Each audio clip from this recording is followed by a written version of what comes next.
Queridas irmãs, queridos irmãos,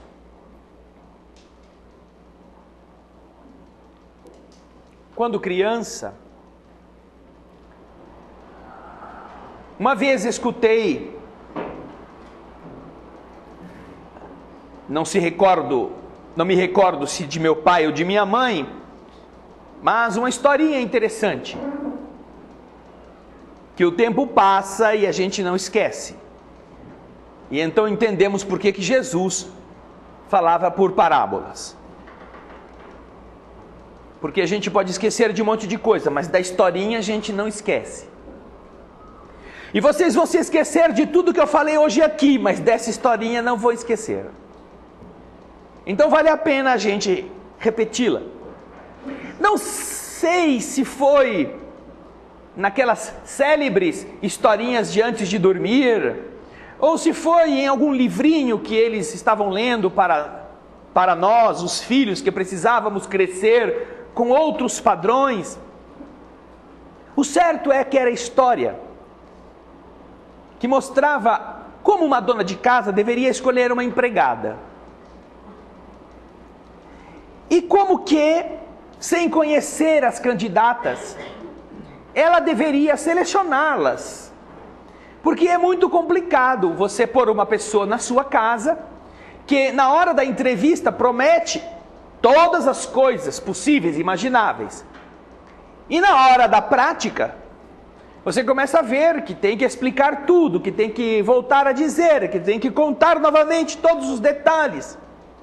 Então, a historinha mostrava esse dilema de uma dona de casa que já estava cansada de procurar uma trabalhadora para colocar dentro da sua casa, porque elas falavam coisas que depois não faziam, e isto frustrava muito a dona da casa, porque ela queria ter tranquilidade para fazer outras coisas e não conseguia. E ela estava acabrunhada, já tinham sido várias semanas de tentativas, 2 dias de trabalho e precisava mandar embora. Aí ficava aquela coisa de novo, manda alguém aqui para ver se serve para trabalhar em casa. Até que um dia, conversando com uma pessoa, não sei se era o seu pai ou o seu avô, um homem mais experiente, vendo que ela estava muito nervosa, ele perguntou: o que está acontecendo com você? Toda agoniada. Ai, é que eu não consigo arrumar empregada. Mas por quê? Porque eu faço entrevista com elas e cada hora elas dizem uma coisa e na hora de fazer não fazem nada do que dizem. Veja só, amanhã mesmo eu vou ter que entrevistar 3 candidatas e eu não sei em quem acreditar porque são todas umas santas quando estão na nossa frente. Ele falou assim: é muito simples, é muito fácil. Faça uma coisa, quando você estiver preparada para a entrevista, por onde que elas vão entrar? Vão entrar aqui, pela porta da sala. Ótimo, você faz uma coisa, coloque uma vassoura perto da porta da sala, de tal maneira que quando ela abrir a porta, ela derrube a vassoura. E aí você vê o que vai acontecer. Mas você acha que uma vassoura vai resolver o meu problema? Tão inteligente que sou, tão cheia de perspicácias e tudo. Sim, você tem tudo isso, mas veja no que deu até agora. Você não conseguiu a empregada certa. Então a mulher resolveu fazer isto. No dia seguinte, na hora marcada, chegou a primeira candidata. Ela foi lá, colocou a vassoura. A primeira candidata entrou pela porta justamente que ela tinha previsto, e assim que ela abriu a porta, a vassoura caiu. Ela fechou a porta, a mulher deu as boas-vindas para ela, pôs sentada e começou a perguntar da vida, começou a perguntar o que ela fazia, se ela tinha experiência. E aí todas já tinham trabalhado não sei quantos anos, já tinham aqui, ali e lá. E o homem falou para ela: você não decida por nenhuma. Primeiro você escuta as 3. Também. Terminou a entrevista, esta foi embora. A mulher foi lá de novo, levantou a vassoura, botou no pontinho da porta que já tinha dado certo com a primeira. Aí entrou a segunda, a mesma coisa, a vassoura, pof, caiu atrás da porta. A moça fechou a porta, sentou-se onde a sua futura patroa estava lá e começou a discorrer o verbo, começou a falar da sua experiência, etc, etc, etc. Ela anotou tudo, tá bem, então você espera que eu vou escolher e depois eu te comunico. Aí veio a terceira, a mesma cena. Pôs a vassoura, ela abriu a porta, a vassoura caiu atrás da porta. Não foi na frente dela, caiu atrás da porta.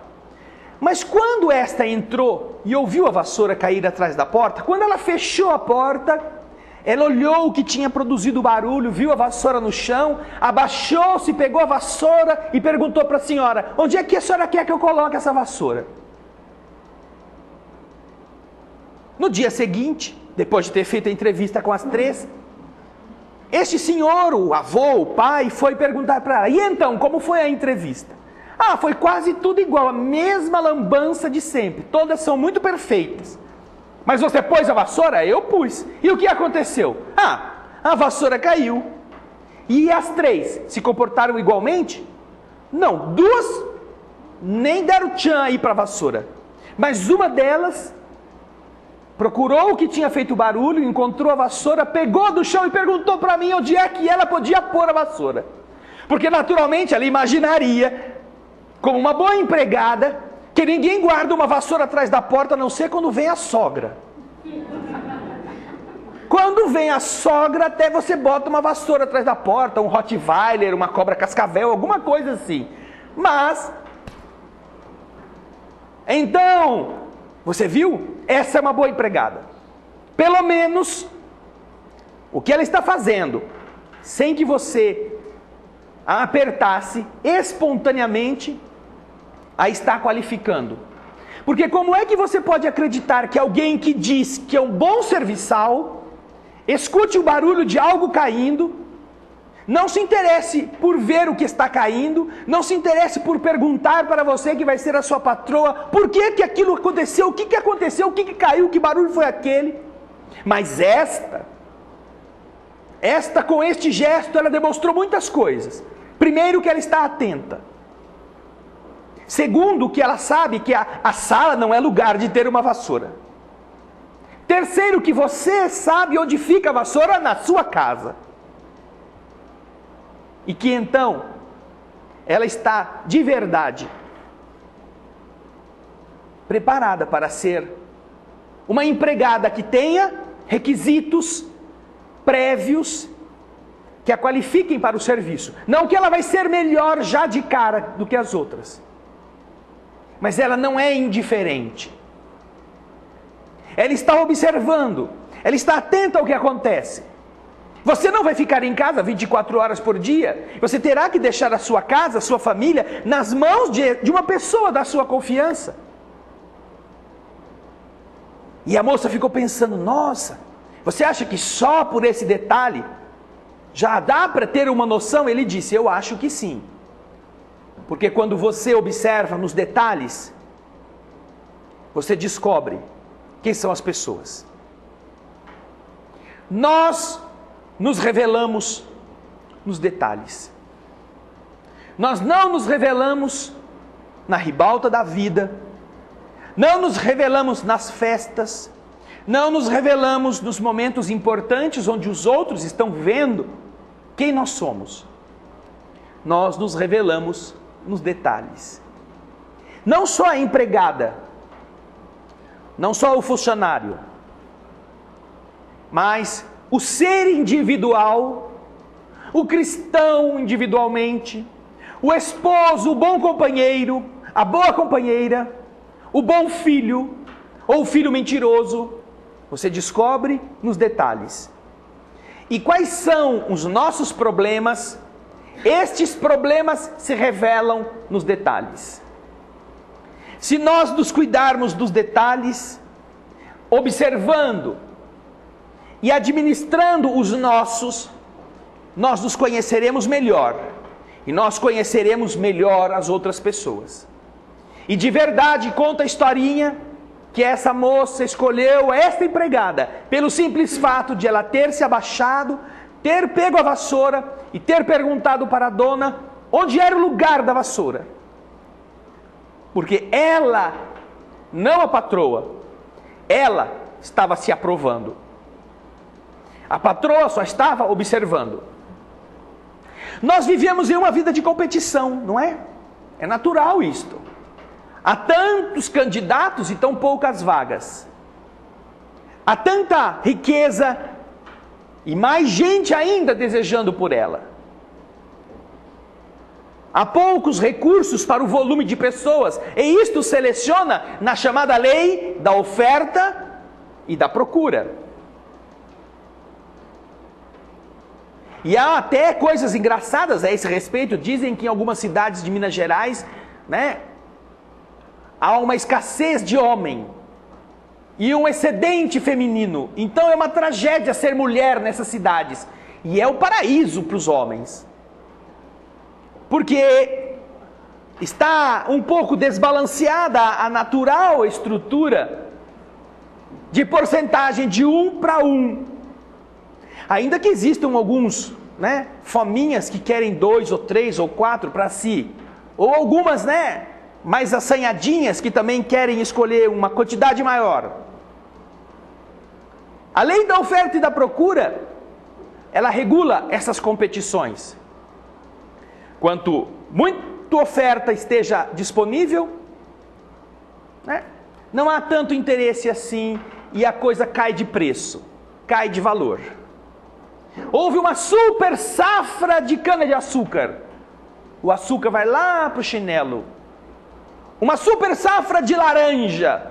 E você compra laranja na beira da estrada que por 50 centavos o cara te dá 3 caixas com a caixa junto. Aí você vai no shopping, pede um suco de laranja, eles te cobram R$4,50 o copo. Imagina. Por quê? Porque no shopping vale outro tipo de lei de oferta e de procura. No shopping tem 300 milhões de pessoas desesperadas por um copinho de suco de laranja. E se você não quiser pagar isto lá no balcão para fazer o chique de tomar um suco de laranja, no shopping o cara vai falar, vai lá na estrada, compra os 3 engradados e vem com eles pro shopping. Põe umas rodinhas, amarra atrás de você e puxa.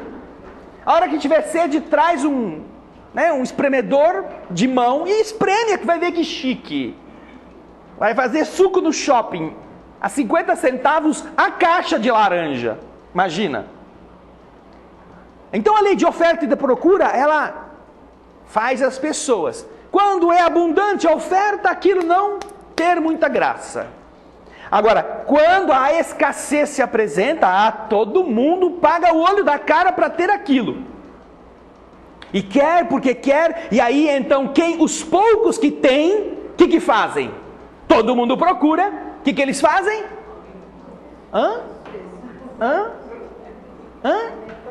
Sobe o preço, né? Vocês estão espertos, hein? Tá vendo? São bem treinados pelo mundo na lei da oferta e da procura. Todo mundo quer, não tem muito lugar, vou subir o preço, porque aí o cara paga quanto quiser e você seleciona pelo poder aquisitivo. Você está chegando na fase mais complicada da sua adolescência. Qual que é? Qual que é? O que você quer ser quando crescer? Está aqui, é tema da palestra, de uma das palestras disponíveis no nosso site. Essa maldita pergunta que os grandes vivem fazendo para você na fase da adolescência. O que você vai prestar no vestibular? E você que já não gosta nem de estudar muito, nem de ir na escola normalmente, ainda tem que se ver de frente com o tal do vestibular. Mas vai prestar para quê? Eu não sei para que eu presto. Eu não sei se eu presto, se eu não presto. Mas todo mundo quer que eu preste. Olha só, principalmente a família. A família adora que você preste para alguma coisa. Nem que você seja um traste, mas você tem que prestar. Mas só que é um prestar num outro significado, não é nesse que vocês estão dando risada. É o prestar o vestibular. Você pode ser imprestável, mas tem que prestar o vestibular. Vai prestar para quê? para qualquer uma dessas carreiras importantes. Mas por que precisa prestar vestibular? Porque existe uma escassez de oferta, ou existia, né? Porque agora, se você passar na frente de algumas faculdades e der um espirro, no dia seguinte chega a aprovação na sua casa, você está aprovado para fazer o curso XYZ. Mas eu nem fui aí. Não, é que você passou, teve um acesso de espirro aqui na calçada, e a gente viu que isso devia ser muita vontade de estudar aqui.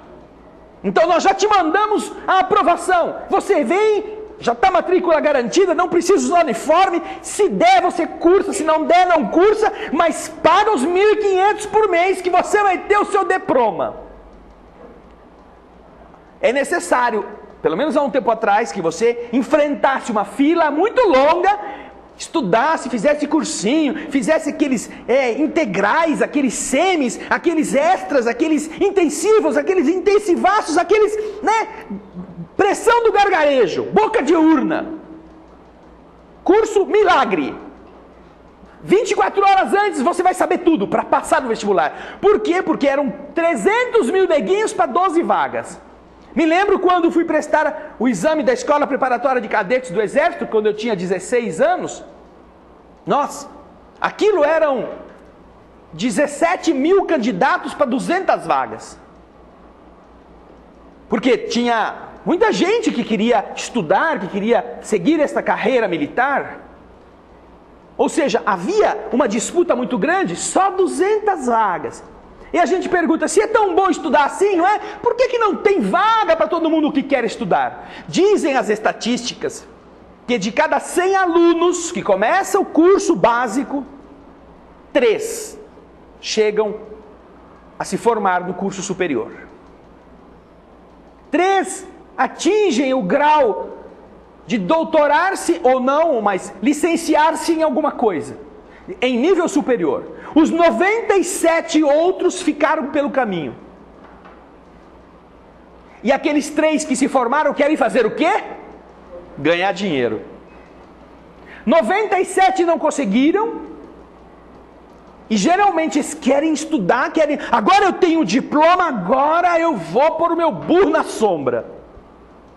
Disputa, competição, justa ou não, motivada pela nossa maneira de ser ególatra, egoística, ou pela pouca capacidade financeira dos nossos grupamentos, das nossas sociedades, pela pouca oferta de casa, de carro, de roupa, se bem que roupa tem muita oferta, carro também tem muita oferta. Nossa, tem tanta oferta que agora tem a Avenida Renault.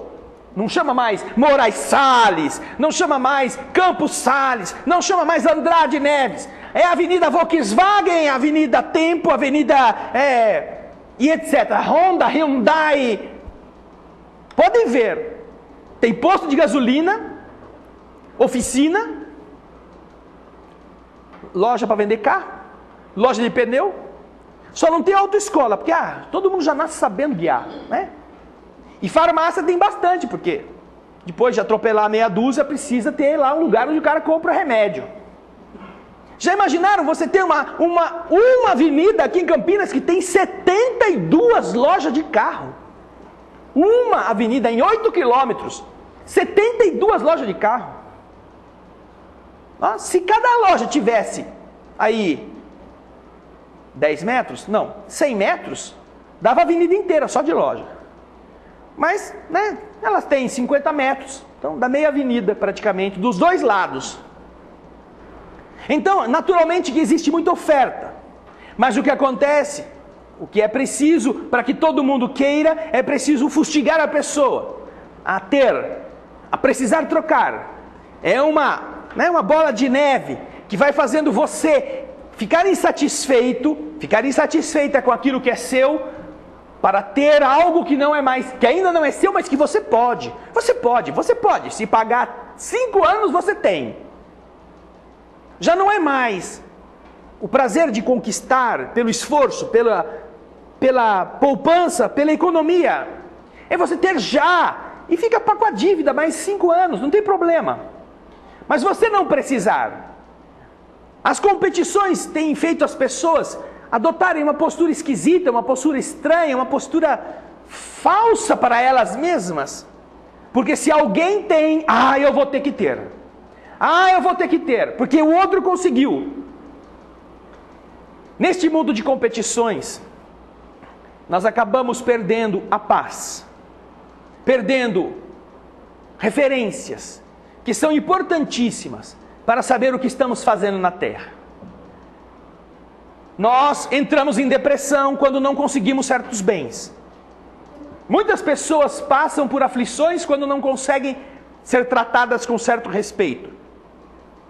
E se há uma coisa que nos choca muito, é você, em um ambiente, ser medido pela roupa que você está usando, ou ser tratado pela roupa que você está usando. Mas por que isto causa tanto assim, tanto espanto? Porque é com você.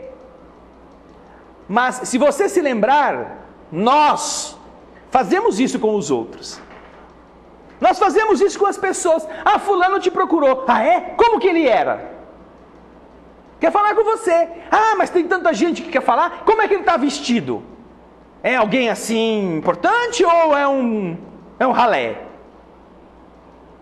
E a gente se esquece que se Jesus tivesse vindo falar conosco, ele estaria vestido como um ralé. E quem sabe se foi o Jesus ralé que veio pedir para falar com você naquele dia, e você, muito importante, só recebia gente de terno e gravata. Tubarão grande, bem vestido, a gente aceita. A nossa vida tem sido este processo de competição afetiva, de competição profissional, de competição emocional. Já notaram quando você discute com alguém? Eu sei que vocês não discutem com ninguém, mas você já deve conhecer alguém que discutiu com o marido ou com a esposa. E aí você mede o tempo que leva para eles fazerem as pazes. Mede o tempo em que um fica meio anta e outro fica meio elefante. Porque os dois têm tromba, só que um é mais comprido e outro mais curtinha.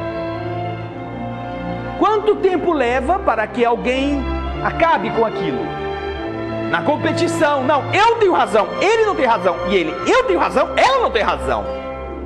E porque cada um quer ter sua razão, neste processo de competição, às vezes você até sabe que está errado, mas não dá o braço a torcer. Não, eu não posso dar o braço a torcer, porque senão monta em mim. Monta de cavalinho, e aí vai ficar falando sempre, tá vendo? Você lembra daquele dia? Você estava errada. Você estava errado. E aí eu estou perdido. Porque eu também não tenho lá boa memória, eu vou estar sempre esquecendo de quando eu estava com a razão. Mas o outro bandido está sempre se lembrando. Então, a vida de competição nos coloca em situações conflitivas, por nossa culpa. E, se observarmos bem, nos faz mais a infelicidade, porque seria tão bom que você pudesse, desejando ser padeiro, chegar na idade e encontrar uma faculdade de padaria. Vou ser doutor padeiro. Vou fazer a faculdade. Você terá que estudar, terá que ser um bom aluno. Eles vão te fornecer os professores, vão te fornecer material. Você aprenderá a ser mestre naquilo. Ai, que maravilha!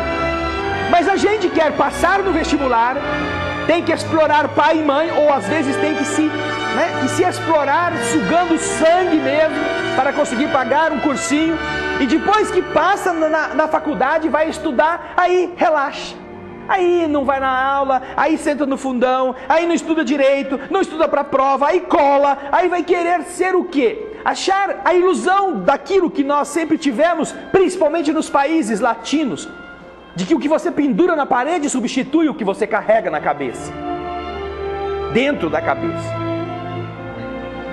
Detalhe, dentro da cabeça. O que você pendura na parede como seu diploma não substitui o que está no seu cérebro. E o que você carrega no seu cérebro não tem nada a ver com o que falta na parede. Porque às vezes você não teve um estudo adequado para conseguir pendurar na parede um pedaço de papel que alguém disse que você se qualificou, mas você sabe fazer. E você é mais confiável do que outros que tem aquilo pendurado na parede, mas que não tem a experiência, não tem o traquejo, não conseguem. Se enrolam neles mesmos. A realidade da vida, agora dentro do Evangelho, traz para nós esta competição. E fala, no capítulo novo que nós começamos hoje, a respeito disto também. Se nós aceitamos as rotinas que o mundo nos apresenta, se nós queremos ser aviadores, temos que entrar numa escola de pilotagem, temos que pagar as aulas, pagar o custo, pagar as despesas, aprender a subir no avião com o instrutor, descer com o instrutor e a voar sozinho. E praticamente ficar pobre nesse meio de caminho, porque é um preço lascado, mas vale a pena, você quer. Depois você fica contente quando tira um brevet para pilotar o quê? Pilotar teco-teco. Mas você não quer ficar no teco-teco, você quer pilotar jato, então tem que fazer outro curso e você vai. Tem que entrar em concurso, porque tem outros que também querem e querem com justiça e podem. Quem será o melhor piloto? Será aquele que for mais capaz. Não será só aquele que quer muito. Quem quer ser astronauta? Para ser astronauta precisa ter muito mais do que pilotar um teco-teco. Qualquer um pode pilotar um aviãozinho aí monomotor, mas para ser astronauta não basta isso. Também precisa saber isso, mas não basta isso. Então, o processo da competitividade melhora a qualidade dos profissionais em muitas questões, mas mecaniza os processos quando levamos isto para o lado divino da existência. A nossa realidade, que convive naturalmente com a competitividade em todas as áreas, e nós achamos uma injustiça quando uma pessoa é incapaz se vê guindada a uma condição de influência superior a um capacitado. Não é injusto isto? Você está na empresa há 10 anos, entra um gaiato há 5 meses e é promovido a seu chefe. Ele não sabe nem onde fica a chave do cofre, não sabe nem onde apaga a lâmpada ou liga o ar-condicionado, mas é seu chefe. Você tem que engolir aquilo quando você se qualificou, você lutou, você defendeu os interesses daquele seu empregador e ele não te reconheceu. Isso é injusto no seu sentimento. É injusto quando você, sendo filho, vê seu pai ou sua mãe tratar você de outra maneira em relação ao seu irmão. E não existe explicação que convença você, a não ser quando essa explicação é justa também. Você não ganhou a bicicleta e seu irmão ganhou porque você não estudou. Você preferiu jogar bola o ano todo, você repetiu de ano, seu irmão não. Seu irmão estudou, foi um bom aluno, passou, ele cumpriu a tarefa, ele merece o prêmio, você não merece. E isso é verdade. Por mais que isso te cause insatisfação, você tem que reconhecer que é correto isso. Porque incorreto seria que se premiasse o esforçado com o mesmo tipo de prêmio que se dá ao vadio, ao preguiçoso. Este senso de justiça nós carregamos em todas as coisas da vida, geralmente. Aí chega a nossa vez. O Evangelho nos pede que levemos esse mesmo senso de coerência para todas as coisas. Inventaram um tal de céu e de inferno. Inventaram até por uma necessidade de justiça, de equacionar estas questões. Só que quando inventaram isto deste jeito, a cabeça ainda pouco madura, que concebeu estas coisas primitivas, que serviram a um ser ainda embrionariamente falando imaturo, isto trazia dentro de si uma outra injustiça. Quais são os critérios? O céu é para quem? E o inferno é para quem? O céu é para os eleitos. Quem são os eleitos? Os que fazem o bem. E o inferno é para os que fazem o mal. Ótimo, muito bem, lógico. Mas o que é o bem? Qual é o bem? Qual é o mal? O bem é não tirar pirulito da boca de criança. Isso é o bem. E se a criança está com a boca cariada? E se a criança vai engolir o pirulito? Você não pode tirar, porque isso não é o bem. Não, aí tem que tirar. Então aí é o mal. Então aí você vai para o inferno, porque a criança vai chorar. O que é o bem? É não fazer ninguém chorar. Então você não pode corrigir seu filho, porque ele vai chorar. Mesmo sem corrigir, ele vai chorar quando ele quer alguma coisa. Então você vai criar um monstrinho para você ir para o paraíso. Você cria um demônio 24 horas por dia na sua pele. Não é bem assim. Então como que é? Você vai para o paraíso de que jeito? Quem não comete nenhum crime vai para o paraíso. Ótimo. E se você rouba uma galinha? Isso é crime? É crime, não vai para o paraíso. Tá bem, mas você descobriu uma pessoa morrendo de fome. Tem uma galinha sobrando lá de um homem que é dono de um galinheiro que não está nem aí, que as galinhas estão andando sozinhas. Você pegou uma galinha para fazer uma canja, para dar para aquela pessoa que não morra de fome. Isso é crime? Não é crime. Você vai para o inferno por causa disso, porque roubou uma galinha para alimentar um infeliz? E aí começam as discussões infindáveis. Porque os princípios absolutos trazem este problema. A vida não é absoluta. Viver é relativo. Viver é você estar diante das contingências. Uma pessoa resolve se matar. Pula do 10º andar. E enquanto está caindo, passa pela janela de um casal que está brigando, o marido com uma garrucha, vai matar a esposa. E a mulher está caindo pela janela, ele dá o tiro, erra a mulher e acerta a que está caindo. E ela morre antes de chegar no solo, porque acertou o tiro na cabeça. Isso é suicídio? Isso é homicídio? Isso é o quê? Não queira ser Deus nessa hora. De todo mundo. Azar puro. Ou sorte da infeliz que ia ser considerada suicida, mas na última hora acabou vítima do tiro. E o cara queria ser, assassino da esposa. Graças a Deus eu não matei minha mulher, mas matou outra infeliz que estava passando na hora errada, bem na janela. Se ela não tivesse lá, o tiro teria ido embora, não acertado nada, caído sozinho, não tinha feito mal nenhum. Ele não quis matar a suicida, ele queria matar a traste da mulher dele. Ele pode ser acusado de assassino da outra? Ou ele será inocentado porque não quis a morte da coitada que já estava querendo se matar? Ele até ajudou para ela não ter vertigem de altura antes de chegar lá embaixo. O que é isso? É céu ou é inferno? A vida não é precisa. A vida não é, apesar do que o poeta falou, que viver é preciso, ou melhor, que navegar é preciso, viver não é preciso. A vida é assim, ela não é exata. Nesse sentido, Fernando Pessoa nos traz a lição de que navegar, você sai de um ponto e chega no outro lugar, usando as estrelas, usando a bússola, usando o bom senso, usando os olhos. Você sai de um porto A e vai até o outro lado do mundo, no porto B, e chega lá. Navegar é preciso. Viver não é preciso.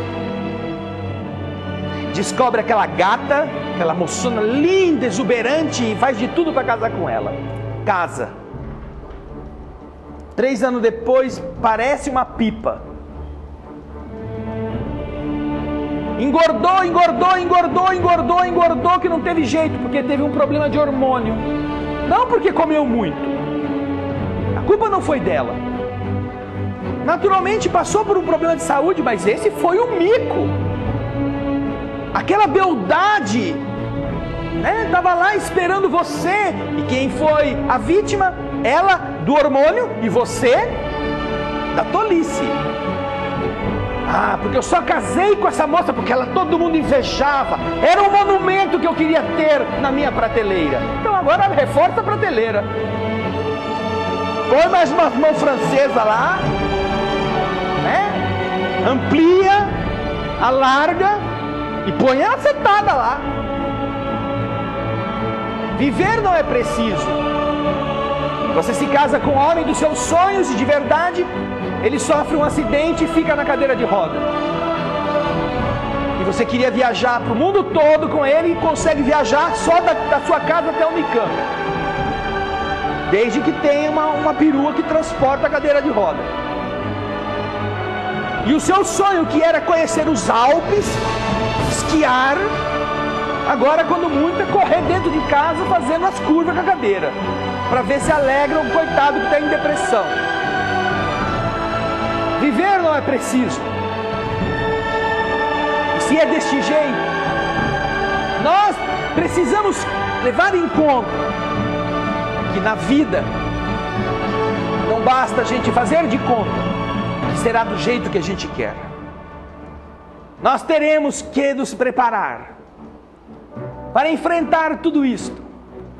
E se nós entendermos o que fala o Evangelho, não bastará ir nas religiões, não bastará pedir a Deus da maneira como a gente achar que deve ser, não bastará a gente desejar a entrevista com o Senhor do Universo. Não! É preciso observar a vassoura atrás da porta. É preciso você prestar atenção nos detalhes, porque os detalhes falarão a Deus das diferenças que existem já em você. Por isso que fala este capítulo 18º.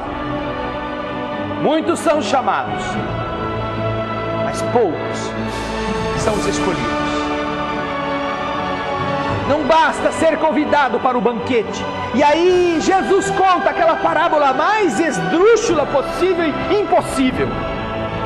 Do homem que ia casar o filho e que precisava da festa, e que no dia da festa, boca livre, ninguém apareceu. Imagina!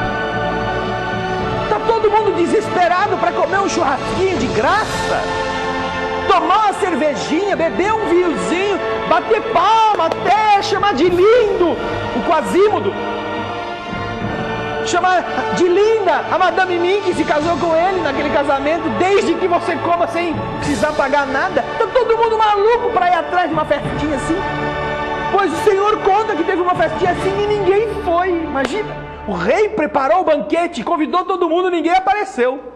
Aí o que ele fez? Mandou seus empregados ir atrás desse povo todo. E aí pegaram os empregados, trucidaram, mataram um, jogaram o outro no rio, fizeram o que deram na cabeça. Imagina, foram lembrar você, tem uma festona, o rei está te esperando lá, vamos lá. Uns estavam preocupados com seus negócios, outros foram para a casa da praia, para a casa da montanha. E o rei, que ia casar o seu filho, sem ninguém, para a festa. Aí então o rei dá uma ordem: convidem todos os que vocês encontrarem nas estradas, todos, e podem trazê-los. E assim, poxa vida, todo mundo fica sabendo que o rei vai dar uma festa, você é convidado. Vamos lá, povão, vamos lá. O Maracanã é pequeno para tanta gente que vai querer ir lá na festa do rei. E então, quando chega o momento solene, o rei entra e descobre que no meio dos convidados, entre aspas, tem um fulano lá mal vestido. Poxa, fui pego de surpresa, não estava nem preparado, mas falou que eu era convidado do rei, eu vim. Aí o rei pergunta para o cara: como você vem aqui sem usar a roupa nupcial? E o cara não tem nem o que responder, né? Não vai dizer, eu não estou bem vestido, não estou bem vestido, essa roupa não está boa. Chinela havaiana, uma bermudinha com uma calça rasgada, uma camiseta, né, regata, não está bom para festa? Poxa, mas é o filho do rei que vai casar, você vem vestido como se você fosse vender abobrinha na praia? Nem isso o cara fala. Está lá na parábola. Aí o rei manda fazer o quê? Manda prender os braços e as pernas desse homem que compareceu no banquete e jogá-lo para fora, atirá-lo nas trevas exteriores, aonde haveria choro e ranger de dentes. Parece, como diz o Evangelho, que essa é uma parábola estranhíssima do ponto de vista lógico, e de verdade é.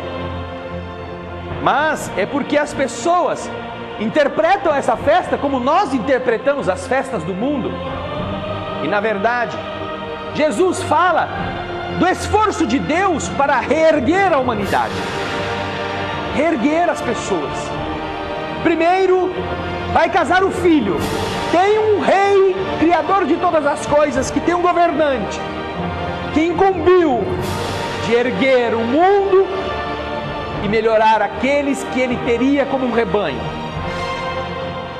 Daí, ninguém comparece. Ele então envia os seus profetas, os homens iluminados, para chamar o povo a aceitar o banquete, a aceitar esse entrosamento do homem com o Criador de todas as coisas. E uns estavam preocupados com seus rebanhos, as cabras, os bodes, outros com os seus câmbios, as trocas de dinheiro, outros estavam preocupados com o seu lazer, e outros pegaram estes enviados do Senhor e os mataram, como fizeram com quase todos os profetas que o Senhor enviou. A festa está pronta, o progresso da terra está esperando os homens. Não é para meia dúzia de escolhidos, não é para privilegiados, é para todos. Então o rei convoca: chame todos os que estiverem em todas as partes. Porque aqueles que tinham sido convidados primeiro, esses não quiseram saber da festa. Mas quando todos se acercam na hora do banquete, não basta ter sido convidado, é preciso estar trajado adequadamente para ele. Por menos que você tenha recursos, se você é chamado para ir em uma festa, você pode não ter a roupa primorosa, mas você se incomodará de tomar o banho, você deixará o serviço mais cedo, vai cuidar da sua aparência minimamente falando, vai arrumar um desodorante, vai passar um sabonete na sua pele, vai pegar emprestado algum frasquinho de perfume, vai pôr uma camisa limpa, não precisa ser chique, vai dar uma engraxada no seu sapato velho, vai lavar o seu tênis surrado, mas humilde que você é, você irá limpo para a festa.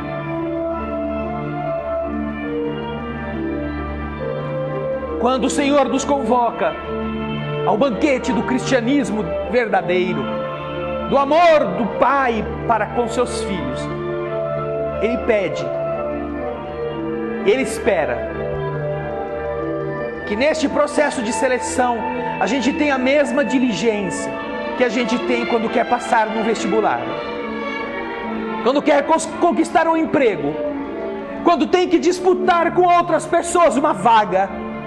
Prepare-se, organize-se, estude, melhore, como nós costumamos fazer quando as conquistas são da terra. E por que não fazê-las quando as conquistas são divinas? Por que quando falamos de Deus podemos ir como lixo, mas como falamos de um emprego, aí fazemos de conta que somos muito capacitados? Queremos chegar no banquete, como fala aqui a parábola, carregando o coração endurecido, cheio de rancores, cheio de ódios, cheio de mágoas, daquelas pessoas com quem a gente vive, ou de quem a gente já foi vítima. Essa é a veste nupcial para o banquete. E quando o Senhor observa que em nós não existe as condições necessárias, seleciona. Mas é Ele quem seleciona? Ou é o candidato que não se selecionou por si mesmo? Foi a dona de casa que expulsou as duas empregadas por inúteis? Ou foi a terceira empregada que ela, por seu cuidado, conquistou o trabalho? Porque mostrou que tinha condições para ele. Estar no mundo, então, será um processo de seleção, no nível evolutivo em que a Terra se apresenta, mas todos, sem exceção de religião, sem exceção de nível social, sem exceção de nível cultural, sem exceção alguma, todos vão ser chamados, todos. Não só cristãos, não cristãos, pessoas sem crença, não importa, todos estão sendo chamados à festa. A festa do Espírito, a festa do progresso, a esse enlace da ignorância do mundo com a sabedoria da alma. Mas o rei está atento. A roupa que a gente vai ter que usar, a gente veste por dentro. Não é a que cobre a carne. É aquela que de nosso coração é exuberante em luz ou é apenas escuridão. E isto é a autosseleção. Para o amor do Pai, todos os filhos são dignos do convite. Mas, para a ordem do progresso, nem todos estão preparados para ele. E é por isso que este capítulo que começa nesta noite, muitos são chamados, poucos são os escolhidos. É uma convocação para a nossa consciência, individualmente falando. Que tipo de candidato ao emprego nós somos? Falando de Deus, o emprego da terra, no mundo novo, no mundo melhor, vai encontrar em nós que tipo de servo? Os que falam muito? Os que aparecem muito? Os que dançam muito? Os que frequentam muitos cultos? Os que dão muito dinheiro para as igrejas? Ou aqueles que fazem a vontade do Pai, com sinceridade, com bondade no coração?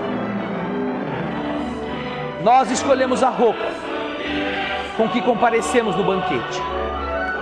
E se formos postos para fora, não é porque o rei é muito exigente, é porque nós somos muito relapsos. Mas não nos esqueçamos que se o negócio fosse um emprego, onde você vai ganhar o seu dinheiro,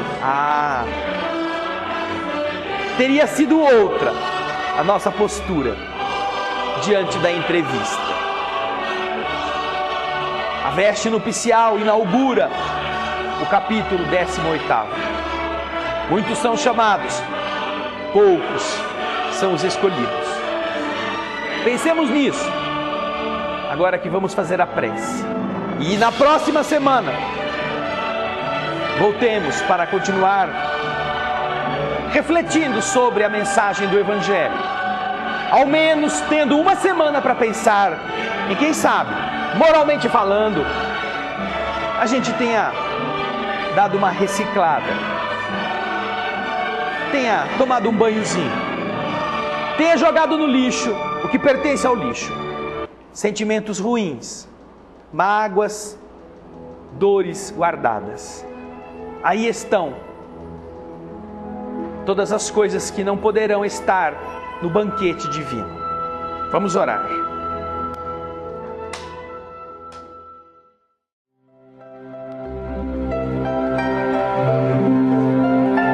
Jesus querido, nós te agradecemos todas as chances que a vida nos oferece, mas além delas,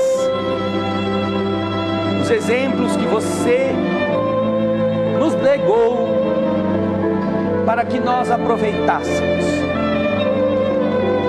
cada dia, cada desafio e cada problema, para construir com eles um novo ser, a alma esculpida na força da luta, mas com a qualidade da tua ética, da tua bondade,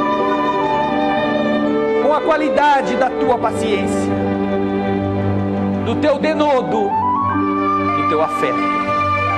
Temos nos acostumado a lutar como bichos, rosnando quando ameaçados, ou rosnando para ameaçar. Temos devorado carniças, temos muitas vezes vivido no lixo, imaginando que isto seja o paraíso. E então, Senhor, encontramos pela frente tudo aquilo que o desajuste oferece, que a agressão semeia. Encontramos a agressão violenta e revide. Encontramos o ódio crepitando silenciosamente nas almas alheias. Encontramos, Senhor, o desejo de vingança esperando na emboscada das horas que sucedem umas às outras e que permitem que mais adiante aquele que agrediu, descuidado, possa ser agredido. Nós estamos acostumados, Senhor, a morder quando somos mordidos. Estamos acostumados a chafurdar naquilo que parece ser a expressão do prazer. E quando nos damos conta, quando percebemos aonde fomos parar, descobrimos o que nós mesmos fizemos conosco, porque não paramos de sofrer. E se por 5 minutos pudermos ser felizes de alguma forma, nada disso nos transforma, e teremos que carregar dor, tumor, desajuste, angústia interior por décadas, como se os decênios compensassem os minutos em que tivemos a ilusão de sermos felizes. Nós te agradecemos por nos ajudar a entender que viver é mais do que estarmos hipnotizados, e que, entendendo o teu chamamento, não basta, gente, estar dentro de igrejas de quaisquer denominações. Não basta agirmos como agem as multidões, entrando nos lugares, crendo que é suficiente. Não basta repetir o teu nome, porque todos os que fazem isso e apenas isso continuam doentes, continuam violentos, continuam recebendo a violência. Nós estamos aprendendo, com o esforço da tua paciência, que a gente precisa a cada dia ser diferente, introjetar teus ensinamentos, para que em quaisquer das dimensões do Espírito, de um dia para outro, a gente não seja igual. Estamos aprendendo, Senhor, que não basta ir ao banquete, é preciso trajar a veste nupcial, que já não é mais a roupa imponente, não é o casaco, o manto de arminho, de veludo. Em realidade, é o sentimento puro, é a sinceridade, é o ódio que a gente consegue emudecer até o dia que a gente o extermine. caminhar da escuridão para a luz que nos ilumine. Não é falar de Ti, não é estar aqui, é estar com você, onde você pedir. Por isso a gente quer Te agradecer o Teu esforço em não desistir de todos nós que somos bons religiosos, mas de verdade péssimos cristãos.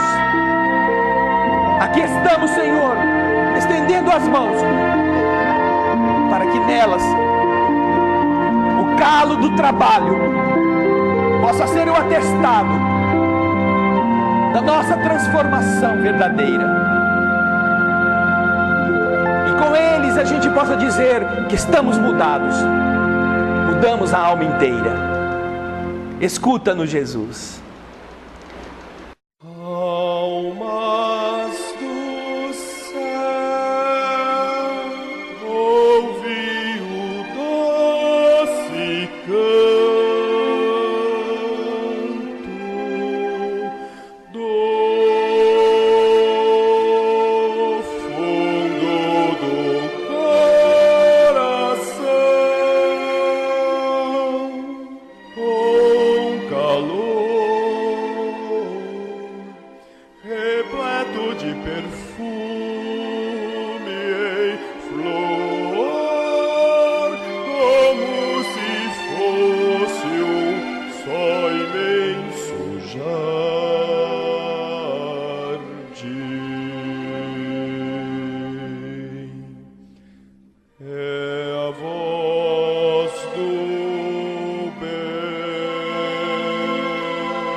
Te ajudá-lo